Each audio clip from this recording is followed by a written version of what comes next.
Muy buenas a todos. Yo soy Jorge de la Zapata, director de Focavisión, responsable de la unidad de visión del Hospital Mesa del Castillo y colaboro con las clínicas Vistes Visión de Cartagena y Centro Médico Millennium Sanitas en Murcia. Hoy voy a hablaros de un protocolo optométrico integral en cirugía de presbicia, solo para cirugía láser. Para daros un pequeño contexto, deciros que existen diferentes técnicas de queratocirugía refractiva para la presbicia. Está el famoso presbilásic, ya sea tanto central como periférico. Hay distintas técnicas de monovisión, también los famosos y ya en desuso intracore. Hay muchas técnicas con PRK y todas ellas son muy diferentes, pero tienen algunas cosas en común, como que dependen del perfil corneal del paciente, de su dinámica pupilar y de la adaptación binocular a la cirugía. Por tanto, el papel del óptico optometrista es fundamental en este tipo de intervenciones y en estos 10 minutitos voy a intentar daros una pequeña hoja de ruta con algunos consejos que creo que no se suelen llevar a cabo en la práctica diaria. Primero vamos a empezar, como siempre, con una anamnesis que va a ser habitual, pero presentando especial interés en la demanda visual del paciente en su actividad laboral, si usa mucho las pantallas, si conduce por la noche y también recalcar la importancia de la visión próxima y de la visión intermedia, que es muchas veces la gran olvidada. Tendemos a tomar visiones en visión lejana y en visión próxima, pero muchas veces no en visión intermedia. También hay que registrar las expectativas de visión, de calidad visual y si el paciente necesitará gafas para momentos puntuales o si disfrutará de lo que se llama una dependencia cero de gafas. A nivel de refracción, y ya entrando un poco más en materia, vamos a hacer siempre refracción objetiva con retinoscopía, hacedla porque proporciona mucha información, y subjetiva. Y vamos a buscar pequeños errores residuales en la refracción. Son cirugías que dependen quirúrgicamente de una precisión pues, de incluso un cuarto de dioptría y si nos la saltamos a la hora de refraccionar, pues vamos a arrastrar ese error que el paciente luego lo va a notar por pequeño que sea. También existe el falso mito de que los presbitas no acomodan. Esto es falso. Los presbitas acomodan, pero menos.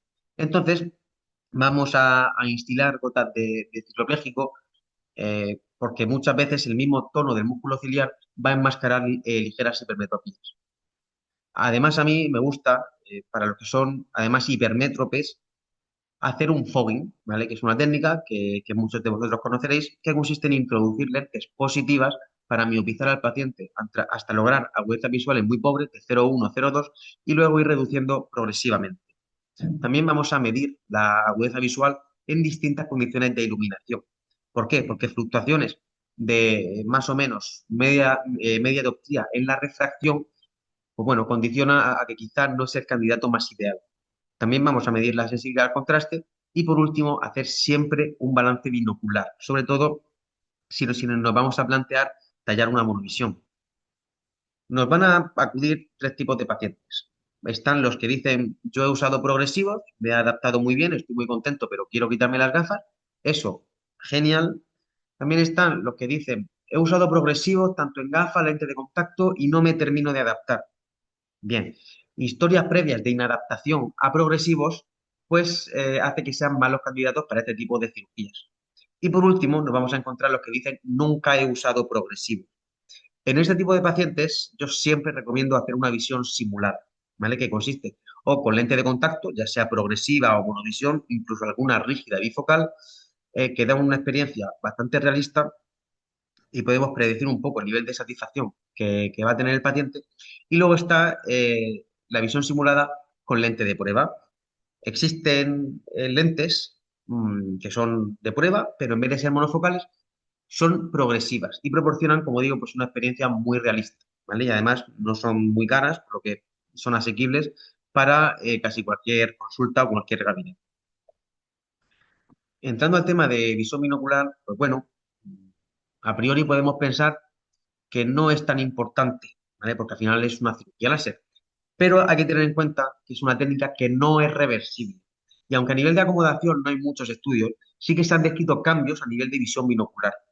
Concretamente, en las reservas fusionales positivas, sobre todo en visión próxima, se ha visto que hay una disminución y se aleja el punto próximo de convergencia. También hay una disminución de la agudeza visual estereoscópica que se asocia a la anisometropía en caso de realizar una amblovisión y a la propia aberración esférica, y existen diplopias asociadas a furias elevadas que se descompensan tras aplicar el láser. Por tanto, además de refraccionar, vamos a hacer la dominancia ocular, tanto motora como sensorial, porque habitualmente utilizaremos el ojo dominante para visión lejana. Vamos a hacer también un cover test prestando especial atención a forias elevadas que se puedan descompensar tras la cirugía. Si no os ha pasado, os pasará, ¿vale? También medir la utilidad ocular, punto próximo de convergencia, la estereopsis si podemos, aunque no es tan importante, y probar siempre que no hayan usado progresivos la visión simulada. El hacer todo esto va a provocar que nos encontremos muchas sorpresas preoperatorias, pero que evitemos sorpresas posoperatorias. También a nivel de pruebas, pues bueno, hay muchas de ellas. Yo voy a hablaros de las dos más importantes. Una de ellas es la topografía, que nos permite detectar ectasias, ¿vale? Irregularidades subclínicas que no hayamos podido detectar en el examen con lámpara o en la propia refracción, y planificar lo que es la ablación. En estos casos, planificar la ablación es planificar la cirugía. También hay que hacer una paquimetría para medir el espesor corneal, porque espesores muy finitos tampoco son candidatos a este tipo de cirugías, y espesores que sean aptos y válidos para la cirugía, pero que vayan justos y no tengamos claro que en una única intervención se vayan a quedar satisfechos, quizá tengamos que reintervenir, pues si vamos muy justos, tampoco son los mejores candidatos. Y hay que tener en cuenta dos cosas. Una de ellas es la asfericidad, que es lo que se curva la córnea a lo largo de su trayectoria, y la aberración esférica, que es la aberración clínica más importante. Encontramos una aberración esférica positiva si los rayos periféricos convergen delante del foco principal, y una aberración esférica negativa si los rayos periféricos convergen detrás del foco principal. Es la más importante. Para mí, lo que diferencia un preoperatorio de cirugía láser para la presbicia excelente de uno que es válido y completamente normal es las aberraciones, ¿vale? Sobre todo las aberraciones que son de alto orden. ¿Por qué? Porque es lo que va a determinar la calidad visual del paciente, no la agudeza visual, es muy distinto. Muchas veces van a llegar a nuestra consulta pacientes con muy buenas visiones, de 0,9 unidad, pero que dicen no veo bien, no estoy contento con la cirugía. Esto en la mayoría de los casos, ¿vale? Es por culpa de las aberraciones, y se puede medir y cuantificar y dar una explicación a una cuestión que muchas veces pues la dejamos un poco de lado, ¿no? También hacer una pupilometría, porque nos permite decidir si el paciente es apto o no, y también decidir el tipo de diseño que vamos a aplicar. Por último, hay centros donde es el optometrista quien hace un cribado de la superficie ocular, y centros en los que no. Pero en cualquier caso, tenéis que conocer que una superficie ocular inestable altera el preoperatorio a nivel de pruebas, de agudeza visual, de topografía, todo, ¿vale? Y condiciona el bienestar posoperatorio. ¿Por qué? Porque este tipo de intervenciones provocan un ojo seco bastante marcado, sobre todo en los primeros 6 meses. Entonces, como protocolo, aunque sea de cribado, medir el tiempo de ruptura lagrimal y instilar fluoresceína para ver si hay tinciones y demás antes de hacer toda la batería de pruebas, y si podéis, pues hacer una mamografía, ¿vale? Y bueno, esto es todo. Aquí os dejo mi correo electrónico como mi LinkedIn por si tenéis alguna duda o cuestión.